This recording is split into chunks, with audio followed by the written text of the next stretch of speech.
नमस्कार साथियों, welcome to RM science academy. आज का हमारा जनरल साइंस का टॉपिक रहेगा अंतःस्रावी तंत्र के लिए। ठीक है, इसको क्या बोलते हैं इंग्लिश में? एंडोक्राइन सिस्टम बोलते हैं। देखो, इसमें क्या होता है, हमारे शरीर से निकलने वाले जितने भी हार्मोन है ना, कौन सी ग्रंथि से कौन सा हार्मोन निकलता है और उसकी कमी से या उसकी अधिकता से जो रोग हमारे शरीर में हो जाते हैं, उनके बारे में आज हम लोग डिस्कस करेंगे। ठीक है, ये हमारी क्लास जो रहेगी। और नेक्स्ट क्लास से पिछली क्लास में अपने श्वसन तंत्र को समझा था, है ना, पूरा रेस्पिरेटरी सिस्टम समझा था कि कैसे हम श्वसन लेते हैं, कार्बन डाइऑक्साइड को छोड़ते हैं। तो उसी प्रकार से आज हम अंतःस्रावी तंत्र, ये भी एक हमारे तंत्र का प्रकार है। जैसे पाचन तंत्र होता है, श्वसन तंत्र होता है, उत्सर्जन तंत्र था, है ना, पेशियों का तंत्र पढ़ाऊंगा उसके बाद में, हड्डियों का। आज हम पढ़ रहे हैं अंतःस्रावी तंत्र, जिसमें हार्मोन पढ़ेंगे। ठीक है, हार्मोन कौन कौन से कैसे कैसे निकलते हैं। चलिए, सबसे पहला हम समझते हैं अंतःस्रावी तंत्र क्या होता है। ठीक है, वे तंत्र जिसमें हार्मोन का स्राविन होता है और हमारी शरीर की नलिकाओं में बहता है। ठीक है, कुछ ग्रंथियां हैं, उनसे रसायन निकलते हैं। तो इससे समझने से पहले सबसे पहला शब्द समझ में आना चाहिए कि हार्मोन किसे कहते हैं, क्योंकि अब पूरे पाठ में हार्मोन के बारे में डिस्कस हम करेंगे कि हार्मोन ये एंजाइम ये हार्मोन ये। लेकिन सबसे पहले हार्मोन को समझेंगे और उससे भी पहले अंतःस्रावी तंत्र को समझिए। अंतःस्रावी तंत्र शब्द दिया किसने था?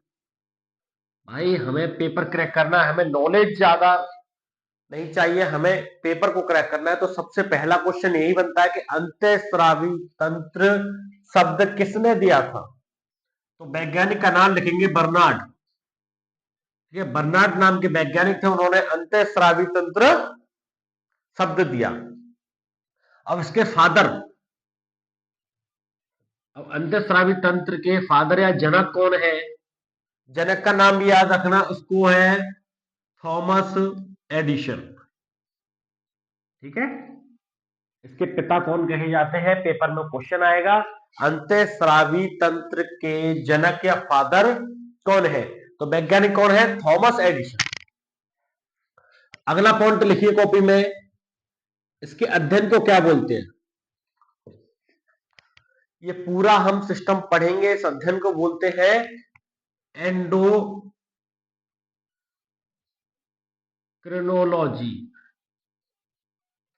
ठीक है, अंतःस्रावी तंत्र के अध्ययन को क्या बोलते हैं? एंडोक्रिनोलॉजी।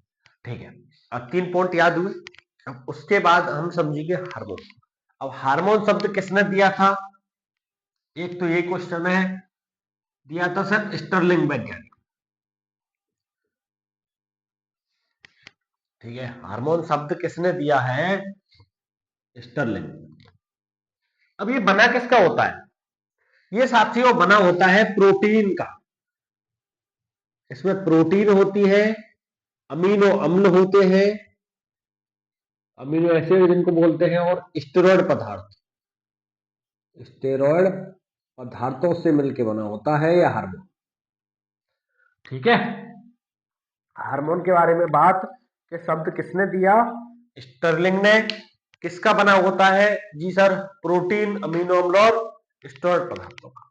ठीक है, तो ये बताइए, बहुत सारे हार्मोन होते हैं। पीयूष ग्रंथि से निकलने वाला हार्मोन थायराइड ग्रंथि से निकलेगा, पैराथायराइड ग्रंथि से, एड्रिनल ग्रंथि से, है ना, हमारे जनन वाले हार्मोन है।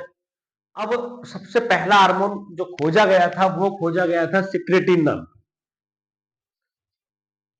सिक्रेट, इसके बगल में सभी लोग लिख लें कि सर्वप्रथम खोजा गया हार्मोन। ठीक है, पूरा लिख लीजिए, सर्वप्रथम खोजा गया हार्मोन मानव शरीर में कौन सा था? सिक्रेटिन। होता कहां पर है ये? छोटी आंत के ड्यूडेनम भाग में। छोटी आंत पढ़ाई थी जब, अमाशय पढ़ाया था, पाचन तंत्र पूरा पढ़ाया था। अमाशय के अंदर छोटी आंत, छोटी आंत के बाद बड़ी आंत जो जा रहा था भोजन। तो छोटी आंत में 3 भाग बताए थे। कॉपी खोल के पुरानी वीडियो देखें और उसमें मिलेगा कि पाचन तंत्र में छोटी आंत का सबसे पहला भाग ड्यूडेनम। 3 होते हैं, ड्यूडेनम, जेजुनम और इलियम। तो ड्यूडेनम जो भाग होता है उसमें से निकलता है ये सिक्रेटिन हार्मोन। ठीक है, कहीं से भी पूछ ले, हमें पूरा क्लियर है कि हार्मोन शब्द दिया किससे मिलके बना है और खोजा गया हार्मोन कौन है, सिक्रेटिन। इतने क्लियर हुआ।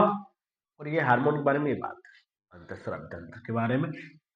अब हम समझेंगे सबसे पहले ग्रंथि के बारे में। अब जो भी मैं पढ़ाऊंगा वो सभी कौन सी ग्रंथियां हैं, अंतःस्रावी ग्रंथियां, जो हमारे शरीर में नसों में बह रही है ना, नलिकाओं में, वो ही क्या है, अंतःस्रावी। तो सभी, अब पहली ग्रंथि का नाम मैं लिखूंगा, सभी जानते हैं, पीयूष ग्रंथि।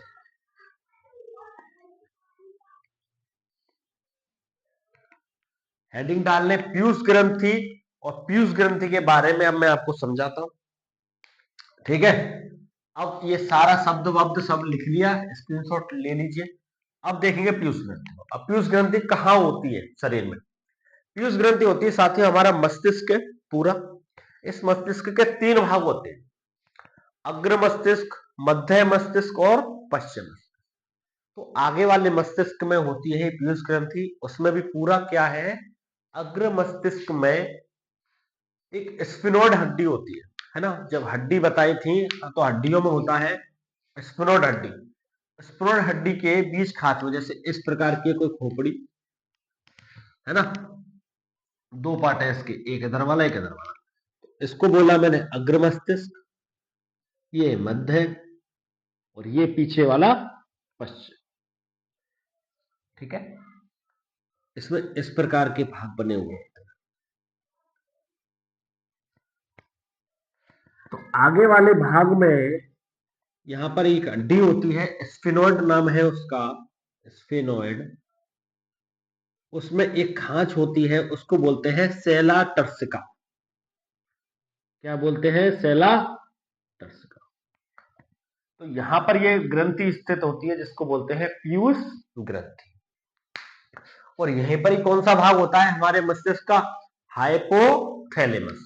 ठीक है, कहीं कहीं क्वेश्चन में ये भी लिखा जाए अगर हड्डी ना आए कि ये पीयूष ग्रंथि हाइपोथैलेमस के इनफंडिबुलम से जुड़ी हुई होती है ना। एक संरचना का नाम है इनफंडिबुलम। तो कहां पर जुड़ी हुई है, मेन बात तो ये आएगी हाइपोथैलेमस से जुड़ी पीयूष ग्रंथि। ठीक है, पीयूष ग्रंथि कहां है, हमारे मस्तिष्क में, अग्र मस्तिष्क में हड्डी है स्फिनोइड, और वो उस खाच को बोल रहे हैं सेला टर्सिका। यहाँ पर हाइपोथैलेमस से ये जुड़ी हुई है। ये तो थी इसकी हिस्ट्री कि क्या खेल।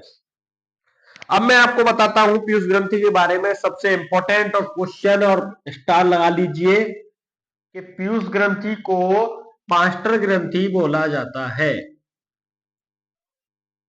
ठीक है, फेमस क्वेश्चन है, मास्टर ग्रंथि किसको कहते हैं, पीयूष ग्रंथि। हार्मोन अंतःस्रावी तंत्र में से आया, और इस क्वेश्चन के आने के 90% चांस है। चाहे यूपी पुलिस दे रहे हैं, चाहे एसएससी जीडी दे रहे हैं लोग, चाहे नेवी एयरफोर्स किसी की भी तैयारी कर रहे हैं, अंतःस्रावी तंत्र में हार्मोन वाले जो पार्ट से आएगा ना, 90% चांस है पीयूष ग्रंथि हो, मास्टर ग्रंथि। अब अगला, मटर के दाने के समान होती है। ठीक है, बहुत छोटी, मटर के दाने के समान। अब साथियों ये जो पीयूष ग्रंथि होती है इसके दो भाग होते हैं, एक होती है अग्र पीयूष, एक होती है पश्च पीयूष।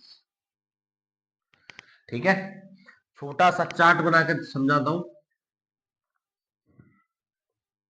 अग्र पीयूष को बोलते हैं एडिनो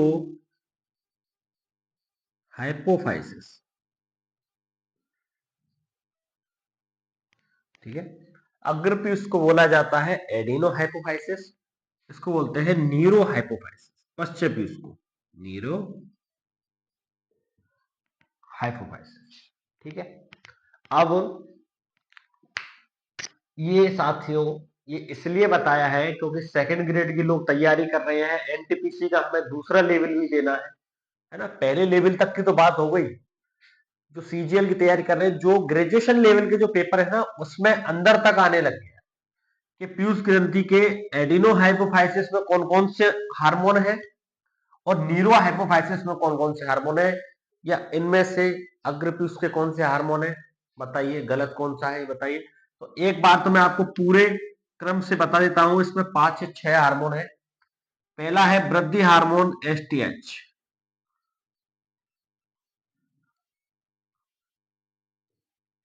ठीक है, एक एसटीएच होता है, दूसरा होता है पीआरएल, तीसरा है साथियों टीसीएच, एक होता है एसीटीएच, एक होता है एफएसएच, एक है एलएच और एक होता है एमएसएच। ये सातों अग्रपीयूष ग्रंथि के हार्मोन के नाम है, ठीक है। ऐसे ही पश्चपीयूष में एक है ऑक्सीटोसिन, साथियों एक है वैसोप्रेसिन। इसके दो ही, घबराए नहीं, डटे रहे, क्योंकि इसमें ये पीयूष ग्रंथि है ना, ये ही लंबे हैं, यही थोड़ा सा लेंदी पड़ेगा, 10 से 15 मिनट ये चीज देगी। उसके बाद तो फटाफट खत्म करेंगे हम लोग थायराइड के, पैराथायराइड, एड्रिनल ग्रंथि और जनरल हार्मोन के दो हार्मोन, बहुत जल्दी खत्म हो जाएगा। इसको ध्यान से समझिए, सबसे ज्यादा क्वेश्चन भी यही बना के देगा, ठीक है। और जो मास्टर क्वेश्चन था हमारा, मास्टर ग्रंथि किसको बोलते हैं, पीयूष को, ये तो है ही है। अब अंदर की बात, अग्रपीयूष के हार्मोन सबसे पहला है एसटीएच। अब मैं जो बोलूं उसको ध्यान से सुने और ध्यान से ही लिखे। अब हर चीज को लिखना थोड़ा पॉसिबल नहीं है बोर्ड पे, है ना, मैं बोलता जा रहा हूं। पहला हार्मोन है एसटीएच, नाम लिखिए सोमेटोट्रोपिक हार्मोन, जिसको वृद्धि हार्मोन बोला जाता है। क्या है, सोमेटोट्रोपिक हार्मोन, ठीक है, सोमेटोट्रोपिक हार्मोन एसटीएच, क्या बोलते हैं, वृद्धि हार्मोन, ठीक है। कहां से निकलता है, पीयूष ग्रंथि से निकल रहा है, अब बार बार बोलने की जरूरत नहीं। चलिए, वृद्धि हार्मोन है बच्चों में, अगर कम रह जाए ये हार्मोन तो बच्चे कैसे रहेंगे, बौने। बौने बच्चे जो होते हैं तो उनमें आप क्या कहोगे कि बौने बच्चों में वृद्धि हार्मोन एसटीएच की कमी है, ठीक है, इसलिए वो बच्चे क्या रह जाते हैं, बौनापन। क्वेश्चन आए पेपर में, बच्चों में बौनापन कौन से हार्मोन की कमी से होता है। ऑप्शन पीयूष ग्रंथि दे दे तो बहुत ही अच्छा, नहीं दे तो ये देगा एसटीएच, पीआरएल, टीएसएच, एसीटीएच, ये इस प्रकार से। और आप समझोगे कि इसको रीजनिंग के हिसाब से सॉल्व करें कि साइंस के हिसाब से सॉल्व करें कि मैथ के हिसाब से सॉल्व करें, है ना। सॉल्व करना है साइंस के हिसाब से, एसटीएच वृद्धि हार्मोन, पहला पॉइंट लिख लीजिए, बच्चों में वृद्धि हार्मोन यदि एसटीएच कम होता है तो बौने रहे, और अधिक हो जाए, छोटे बच्चे अधिक हो जाए ना ये वाला वृद्धि हार्मोन, इसके बड़े नुकसान है। अगर ज्यादा हो जाए तो कौन सा रोग हो जाएगा उनमें, महाकायकता। आपने देखे होंगे जिनकी उम्र कम है और साइज में बड़े हुए हैं, जिनको खाते पीते ज्यादा ही घर के बोला जाता है ना, वो कौन सा हार्मोन के कारण है, एसटीएच। और बड़ों में भी ये होता है, बड़े जो होते हैं उम्र में, उनमें अगर वृद्धि हार्मोन अधिक हो जाए तो एक्रोमेगाली जैसे रोग उनमें हो जाते हैं, लेकिन छोटे बच्चों में ज्यादा देखा जाता है, बच्चों में इस हार्मोन की कमी से बौनापन और ज्यादा से महाकायकता, ठीक है। दूसरा है पीआरएल, प्रोलैक्टिन हार्मोन होता है, कौन सा हार्मोन है ये, प्रोलैक्टिन, महिलाओं में सहायक है, ठीक है, पुरुषों में नहीं। अब कैसे सर, ऐसा कौन सा हार्मोन है जो मादाओं में और हम में नहीं है, इसका काम ही कुछ निराला है। ये दूध के निर्माण में सहायक है, दुग्ध निर्माण में, माताओं में दूध जो बनता है पीआरएल प्रोलैक्टिन हार्मोन के कारण, ठीक है। इतनी एक बात, पीआरएल प्रोलैक्टिन हार्मोन मादाओं में दूध निर्माण में सहायक, एक एक पॉइंट, ज्यादा नहीं। एक होता है टीएसएच, नाम है थायराइड स्टिमुलेटिंग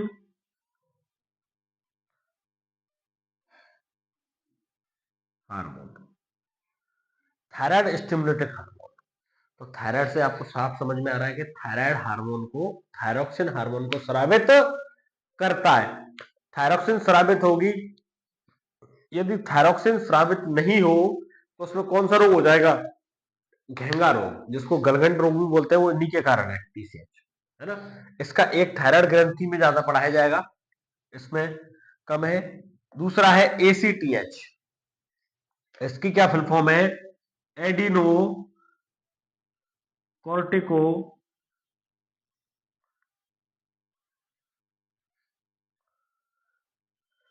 एडिनोकॉर्टिकोथायरोक्सिन हार्मोन। ये कहां से निकलता है, ये हमारी किडनी के ऊपर, है ना, किडनी जो होती है उसके ऊपर एड्रिनल ग्रंथि से निकलता है। कौन सा हार्मोन, एसीटीएच, ठीक है। एक होता है एफएसएच।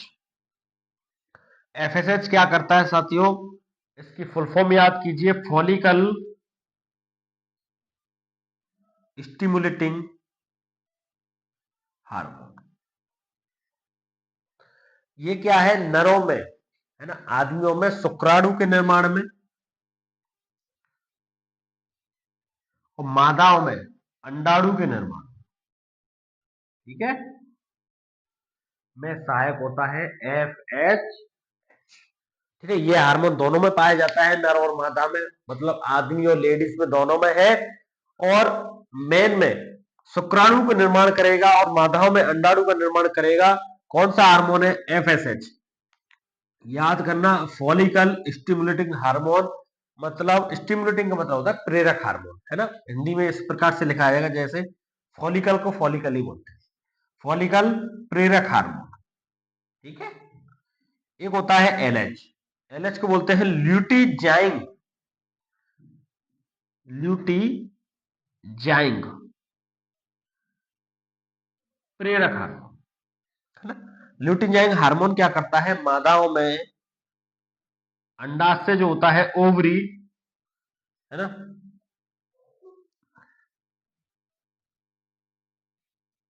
अंडाशय निर्माण में सहायक, निर्माण में सहायक नहीं, अंडाशय में हार्मोनों को प्रेरित करने में सहायक होता है एस्ट्रोजन, है ना। एस्ट्रोजन जो हार्मोन होता है उसको प्रेरण करने में सहायक होता है एलएच, जिसको ल्यूटीजाइंग हार्मोन बोलते हैं, मादाओं में पाया जाता है। और अगला होता है एमएसएच। एमएसएच का होता है मिलेनोसाइट, क्या है, मिलेनोसाइट प्रेरक हार्मोन।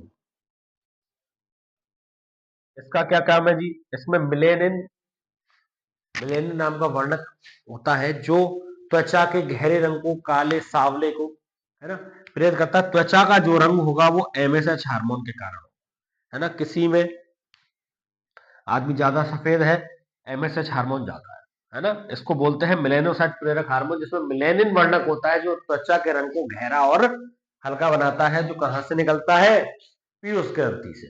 तो साथियों अग्र पीयूष के जो है फटाफट से देखते हैं। पहला है एसटीएच, जिसको वृद्धि हार्मोन बोलते हैं, बच्चों में बौनापन, है ना, कमी से और अधिक से माकायकता रोग लाता है। दूसरा होता है पीआरएल, जो मादाओं में पाया जाता है, दूध के निर्माण में होता है। तीसरा टीएसएच, थायराइड प्रेरक हार्मोन। चौथा है एसीटीएच, जो एड्रेनलिन हार्मोन होता है। एक होता है एफएसएच, जिसमें फॉलिकल स्टिमुलेटिंग हार्मोन प्रेरक हार्मोन होते हैं, नर में शुक्राणु और मादा में अंडाणु के निर्माण में सहायक है। अगला है एलएच, लूटिजाइंग हार्मोन, जो मादा में अंडाशय के हार्मोनों को निकालने में सहायक होता है। और अगला है एमएसएच, जिसको मेलेनोसाइट प्रेरक हार्मोन बोलते हैं, जो त्वचा के रंग को के लिए गहरा और हल्के रंग में सहायक होता है, ठीक है। इतनी बात।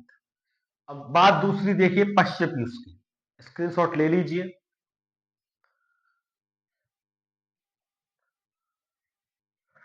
चलिए अब देखते हैं दूसरा।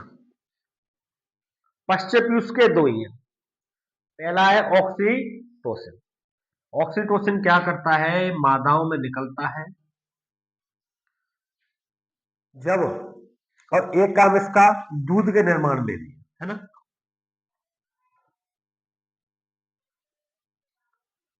इसके दो काम है ऑक्सीटोसिन।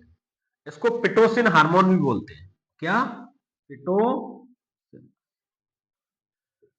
इसके दो नाम हैं, ऑक्सीटोसिन और पिटोसिन। मादाओं में दूध के निर्माण करेगा और दूसरा गर्भवती महिलाओं में, है ना, गर्भवती महिलाओं में जब बच्चा होने वाला होता है तो वहां पर ऑक्सीटोसिन नाम का हार्मोन निकलता है, जो जो हेपोमोन होती है, जिसको प्यूबिक सिम्फाइसिस बोलते हैं, जो बच्चे को निकालने में सहायक है ना, उसको चौड़ा करने में ऑक्सीटोसिन हार्मोन सहायक। और इसी के साथ एक और हार्मोन है रिलैक्सिन, जो गर्भाशय की, है ना, जो गर्भाशय संकुचित होता है उसको फैलाने में सहायक होता है ऑक्सीटोसिन। ठीक है, दो इसके इंपॉर्टेंट काम, गर्भवती महिलाओं में गर्भाशय को, है ना, फैलाने में ऑक्सीटोसिन, और एक इसका भाई रिलैक्सिन, दोनों हार्मोन। ठीक है, और अब तो आजकल इंजेक्शन भी लग गए हैं किसके, रिलैक्सिन के, है ना, बच्चे को फटाफट बाहर निकालने के लिए रिलैक्सिन हार्मोन के इंजेक्शन दिए जाते हैं, और ये दूध के निर्माण में सहायक। चलिए दूसरा हार्मोन वैसोप्रेसिन, ये क्या है, ये तो सर नर और मादा दोनों में पाया जाता है ना, मादा, है ना, पुरुष और महिला दोनों में है। क्या करता है वैसोप्रेसिन, हमारी किडनी जो होती है ना उसके अंदर पाए जाते हैं नेफ्रॉन। नेफ्रॉन कहाँ होते हैं, हमारी किडनी के अंदर, जो पानी को फिल्टर करते हैं, मूत्र बनाते हैं, है ना, ये नेफ्रॉन, जो कि पानी से खनिज लवणों को, विटामिन को, सभी को अवशोषित कर लेते हैं, है ना, और अवशिष्ट भाग को बाहर निकालते हैं, वहां होता है नेफ्रॉन। तो ये वैसोप्रेसिन जो होता है ना, इस नेफ्रॉन के डीसीटी, दूरस्थ कुंडलित नलिका भाग पर स्थित होता है, वहां से अतिरिक्त पानी में से अतिरिक्त खनिजों का अवशोषण कर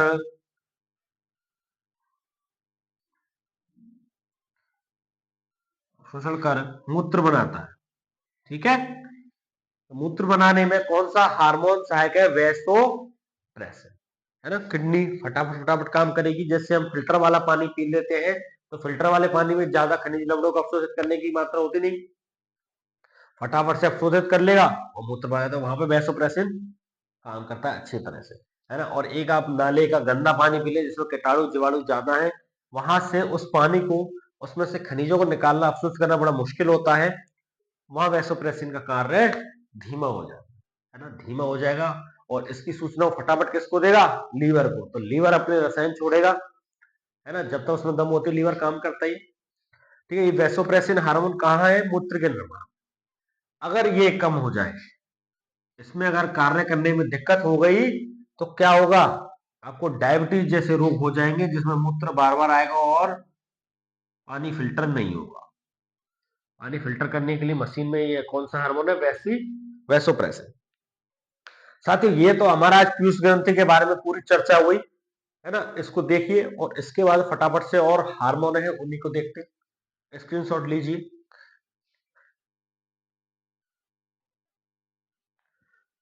चलिए साथियों आगे पढ़ते हैं और आगे इसमें देखते हैं अगला ग्रंथि, अगली ग्रंथि का डालिए क्या है, थायराइड ग्रंथि।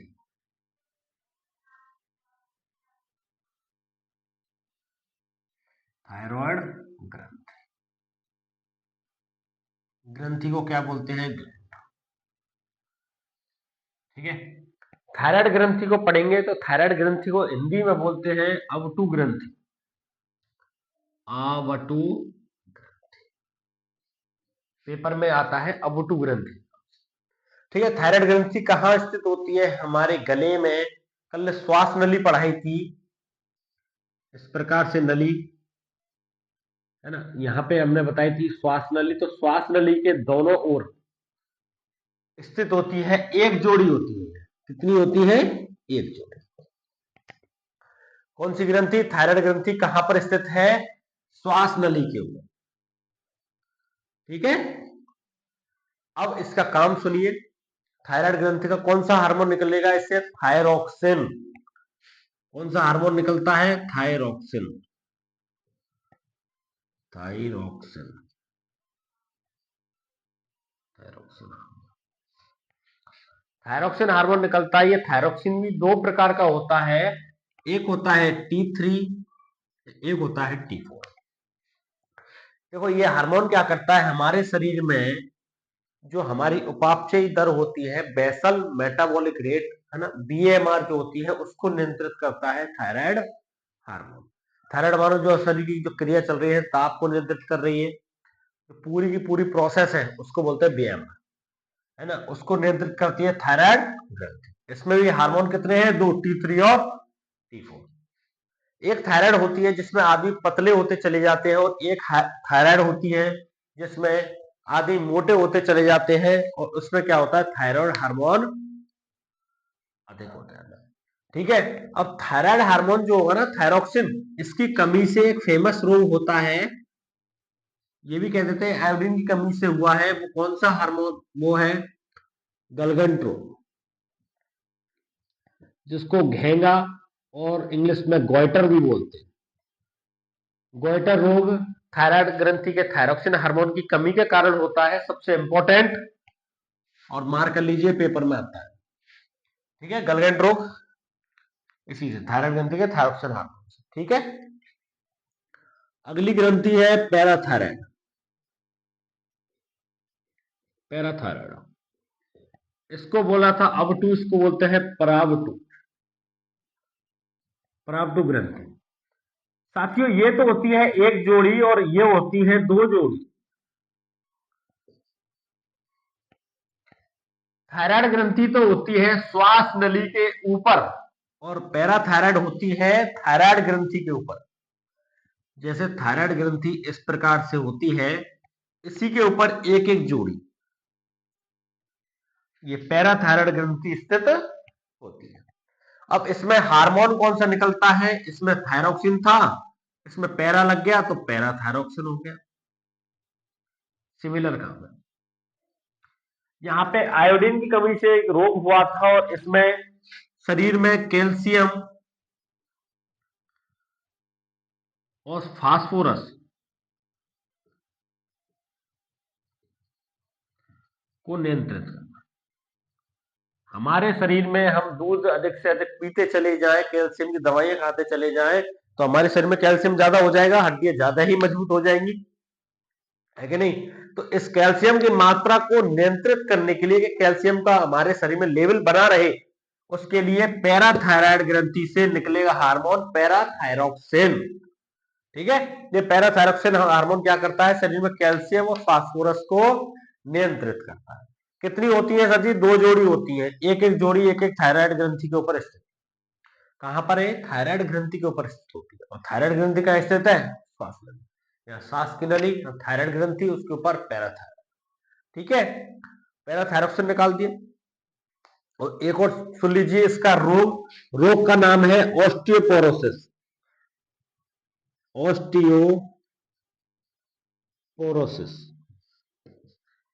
शरीर में, हड्डियों में, शरीर नहीं कहेंगे, हड्डियों में कैल्शियम की कमी हो जाए। ठीक है, शरीर में, हड्डियों में कैल्शियम की कमी हो जाए तो उसको बोलते हैं ऑस्टियोपोरोसिस रोग, जिससे हड्डियां खोखली हो जाती हैं और उम्र के दराज होते हुए टूटने लगती है। थोड़ा सा प्रेशर पड़ा, टूट जाएगी। क्यों, क्योंकि उसमें कैल्शियम की कमी हो गई। उसको क्या बोलेंगे, उस रोग को ऑस्टियोपोरोसिस। कहां से होगा, पैराथायराइड से। ठीक है। अगला लिखिए, पिनियल ग्रंथि।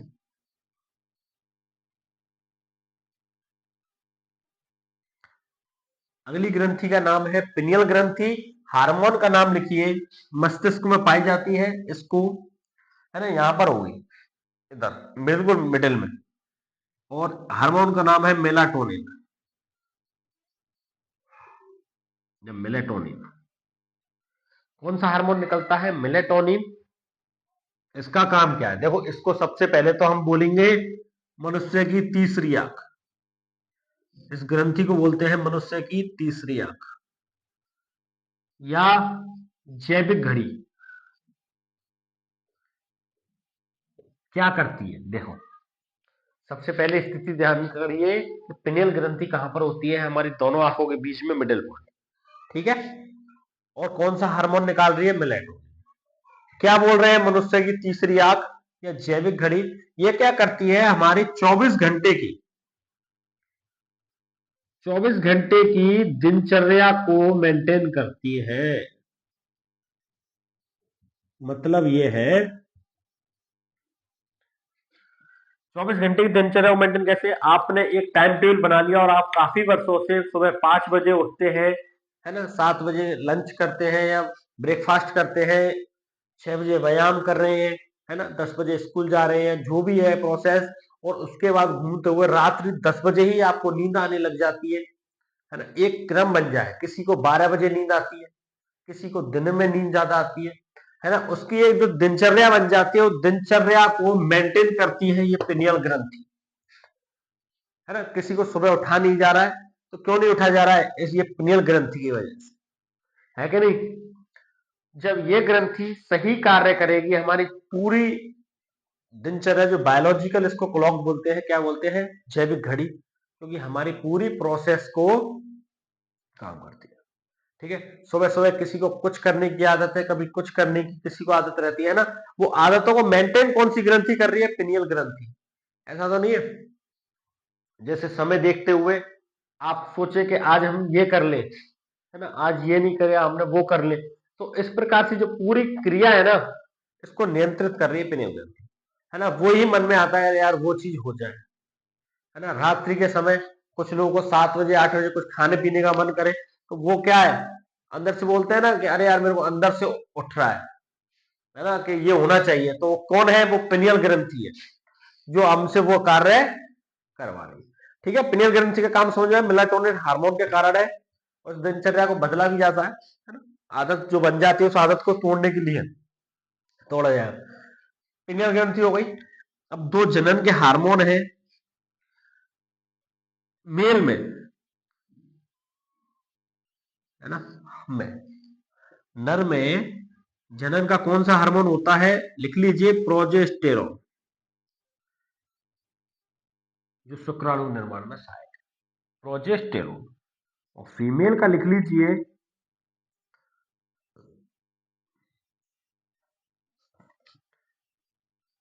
गलत हो गया, मेल में होता है टेस्टेस्टेरोन।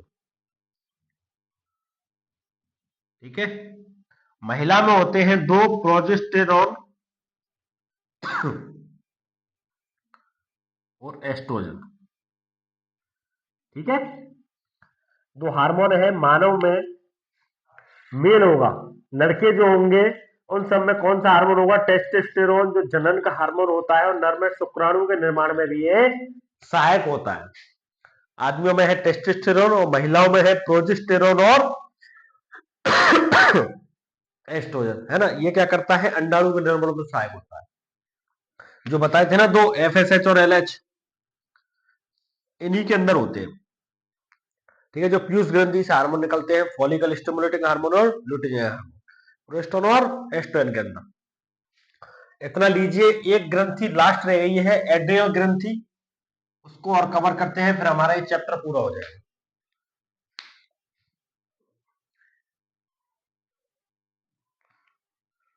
चलिए साथियों, अगला है एड्रिनल ग्रंथि, और एड्रिनल ग्रंथि से कौन सा हार्मोन निकलता है, सबसे पहले जानिए कि इसको हिंदी में क्या बोलते हैं, अधिवृक्क ग्रंथि। क्या बोलते हैं, अधिवृक्क ग्रंथि, एड्रिनल ग्लैंड, हमारी किडनी के ऊपर स्थित होती है। किडनी मतलब गुदा के ऊपर स्थित होती है। ठीक है, अब सुनिए इसका काम। इस एड्रिनल ग्रंथि से कौन सा हार्मोन निकलता है, एड्रिनेलिन, एड्रिनेलिन, कौन सा हार्मोन है, एड्रिनेलिन हार्मोन। करता क्या है सर, हमारे शरीर में हृदय की दर को नियंत्रित करता है। हार्ट बीट जो होती है, 1 मिनट में 72 बारी धड़के, 70 बारी धड़के, उसको कौन करता है, एड्रिनल ग्रंथि। शरीर के बीपी को भी कंट्रोल करता है, ब्लड प्रेशर को कंट्रोल कौन करेगा, एड्रिनल ग्रंथि। कहां पर है, किडनी के ऊपर, कौन सा हार्मोन, एड्रिनल। आपने जोरदारी से रेस लगाई, है ना, रेस लगा के आपकी सांस फूल गई, थोड़ी देर में ही वो सांस कंट्रोल हो जाएगी और आप थोड़ी देर आराम करेंगे, 1 से 2 मिनट, तो वो सांस क्या वही की वही रिदम में आ जाएगी। तो उसको रिदम में लाने के लिए उसको कौन कंट्रोल करेगा? एडियल ग्रंथि। एडियल ग्रंथि मैसेज देगी मस्तिष्क को कि इसने अधिक अधिक कार्य किया है, सांस इसकी फूलने लग गई है, तो ज्यादा इस हार्मोन को ज्यादा छोड़ा जाए। एडियल हार्मोन ज्यादा छूटेगा, है ना, तो वो क्या करेगा? उसकी सांस को कंट्रोल करेगा। हाँ जी, कंट्रोल करेगा। हार्ट बीट बढ़ जाती है एकदम से, तो उस हार्ट बीट को कंट्रोल कौन करेगा? एडियल ग्रंथि के हार्मोन। इसके भाग होते हैं दो। अब सुनिए भागों में, इसके दो भाग होते हैं, एक होता है मेडुला और एक होता है कॉर्टेक्स। क्या करता है? मेडुला भाग में हार्मोन निकलता है 3F। तीन चीजें पर काम करता है ये हार्मोन मेडुला के, और कॉर्टेक्स के हार्मोन काम करते हैं 4S। कैसे?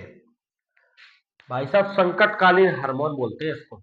और क्या बोलते हैं? पेपर में आ जाए संकटकालीन हार्मोन कौन सा है, आंख बंद करके एडियल ग्रंथि लगा दीजिए, है ना। कहां पर? किडनी के ऊपर हार्मोन है एड्रेनालिन। हार्ट बीट को कंट्रोल करेगा, बीपी को कंट्रोल करेगा, आपकी सांस को कंट्रोल करेगा, है ना। कंट्रोल करने का काम किसका है? एडियल ग्रंथि का। इसके दो भाग होते हैं, एक मेडुला बाहरी भाग, कॉर्टेक्स अंदर वाला भाग, है ना। इस ग्रंथि के जैसे ग्रंथि हो गई, बाहर वाला मेडुला और अंदर वाला कॉर्टेक्स। मेडुला बाहर में 3F का मतलब है फियर, जिसको डर बोलते हैं, फाइट जिसमें लड़ाई झगड़ा, और एक होता है फ्लाइट, भागना। ठीक है। 3F का मतलब होता है फियर, फाइट और फ्लाइट। और इधर मैंने लिखा 4S। एस का मतलब होता है सॉल्ट, शुगर, स्ट्रेस तनाव और सेक्स। ये चारों चीजें हमने यहां पे लिख ली। अब देखिए ये जो एडियल ग्रंथि काम कैसे करेगी? अगर किसी से लड़ाई हो जाए, लड़ाई होगी तो आपका खून खोलेगा, है ना। लड़ाई में खून खोलता है, ठीक है कि नहीं। और आप में एक अलग सी उत्तेजना जगती है कि नहीं अभी तो इसको मार ही दूंगा मैं। तो वो उत्तेजना जो जगती है एकदम से, अभी तो कुछ नहीं था, एकदम से आपको गुस्सा आ गया और आपने उसको मारना शुरू कर दिया, तो एकदम कौन सा हार्मोन आपके शरीर में होगा? एड्रिनल ग्रंथि वाला। यही आपको लड़ाई के लिए आगे भेजेगा, है ना। जिसमें लड़ाई गुस्सा कम है, मतलब समझ लीजिए एड्रिनल हार्मोन डाउन है। ठीक है। फियर, जिसको डर ज्यादा लगता है, अंधेरे से डर लग जाए, ऊंचाई से, पानी से, किसी भी चीज से डर लग रहा है, तो सोच लीजिए उसमें एड्रिनल हार्मोन अधिकतर सक्रिय है ना। भागने में फ्लाइट। ठीक है। इन तीनों में मेडुला वाला भाग काम करता है ना। एकदम से शरीर में संकटकालीन हार्मोन बोलते हैं, आपातकालीन हार्मोन बोलते हैं, फियर, फाइट और फ्लाइट। इधर शुगर, सॉल्ट, स्ट्रेस और तनाव में हो जाए तब भी यही काम करेगा, लेकिन इसके भाग होते हैं मेडुला और कॉर्टेक्स। ठीक है साथियों, ये एड्रिनल ग्रंथि हमने समझी और पूरा चैप्टर आज अंतःस्रावी ग्रंथियों का समझा। कोई भी चीज आपको समझ में नहीं आई है, माफी चाहूंगा, वीडियो को दोबारा देखें, है ना। आएगी, है ना। नहीं आती तो आप पर्सनली कमेंट कर सकते हैं। ठीक है। और वीडियो आपको अच्छी लगी तो वीडियो को लाइक, शेयर और सब्सक्राइब करना ना भूलें। बहुत बहुत धन्यवाद।